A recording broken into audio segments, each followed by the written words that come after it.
Please rewind this cassette. So, The Paper Chase, based on the John J. Osborne novel of the same name, and later adapted into a TV series that ran for one season on CBS before getting canceled, and then ran another 3 seasons on Showtime in the early 1980s. Who the hell was watching Showtime in the early 80s? The study of law is something new and unfamiliar to most of you, unlike any other schooling that you have ever known before.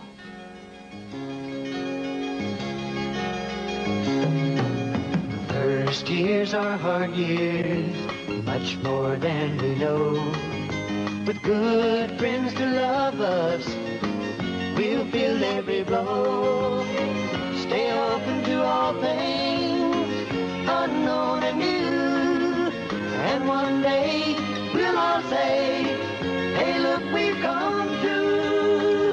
Hey, look, we've come through. And one day, we'll all say, hey, look, we've come through the first years. You teach yourselves the law, but I train your minds. You come in here with a skull full of mush, and if you survive, you leave thinking like a lawyer. I love this entire franchise. I'm a fan of the book, movie, and television series. Sure, it never got as popular as something like MASH, but for a while, this was a thing. People knew and were into The Paper Chase. The story follows James Hart, a freshman at Harvard Law School. The story focuses on his studies and combative relationship with his professor Charles Kingsfield, played by John Houseman in an Oscar-winning performance. He later reprised the role for the television series. The Paper Chase is certainly a product of its time.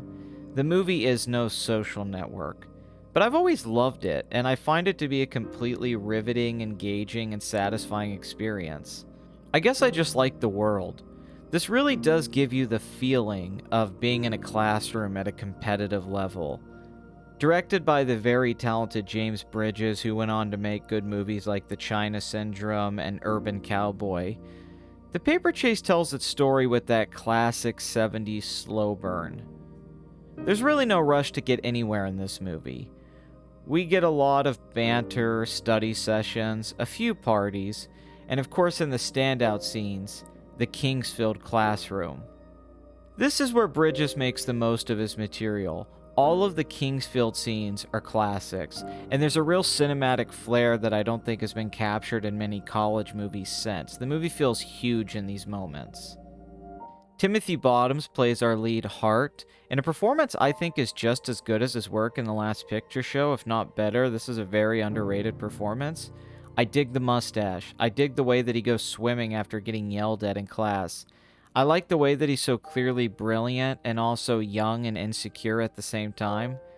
It's as much of a coming-of-age film as it is a story about young men trying to join the upper class and how hard that is, because you have to work hard to maintain it. The trouble with entering the upper echelon is that you have to work harder to stay in it. And you haven't been working hard enough.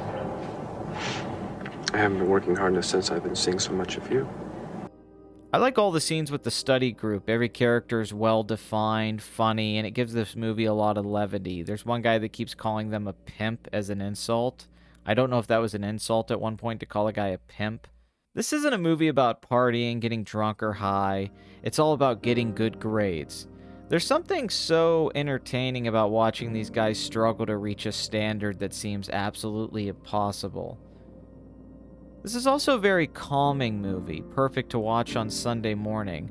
Almost every time I've seen The Paper Chase, it was on cable, and it's continued to be on a regular rotation since the 80s. I'm not really sure if there's a lot of thematic depth to this movie, and the ending always sort of ruined it for me in a weird way. I mean, I still dig the movie, but he spends the entire movie obsessing about his grades, and then in the end, he turns them into a paper airplane and throws them into the ocean. What's this 70s rebel bullshit?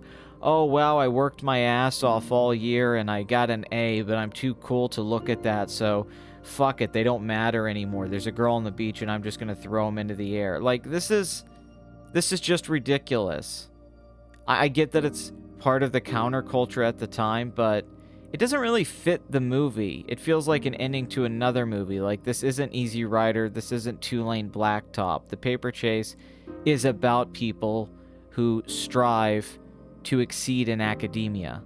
There's also a romance between Hart and Kingsfield's daughter. It's cute, but nothing about it really stands out. It might even hurt the movie. Sometimes the movie lacks focus because of these things, but never in a way that isn't fun to watch. We also get this strange subplot where one of Hart's friends has a mental breakdown, eventually threatening suicide on the night of his birthday. Or I think he actually tries to commit suicide on the night of his birthday. Is Harvard really this stressful? I'm no expert on the matter, and I'm not a lawyer, but some of this feels like calculated melodrama. Isn't there a good enough movie here without that kind of stuff? Luckily, the majority of The Paper Chase is all about capturing the tone of campus life. I love movies like this. I'm a sucker for something like Wonder Boys or Everybody Wants Some. See, I worked and lived by a college for almost 10 years of my life, and there's just something about that feeling that translates well to film. It's a bit of a fantasy in movies and in real life, but there's something alluring about being on a college campus. Perhaps it's the youth and the promise of the future, or maybe it has something to do with the architecture. I'm not exactly sure what it is. I've seen this movie a lot, and it's always as good as the first time I saw it. To me, there's these mid-tier 70s films, and they're one of the main reasons I love the decade so much.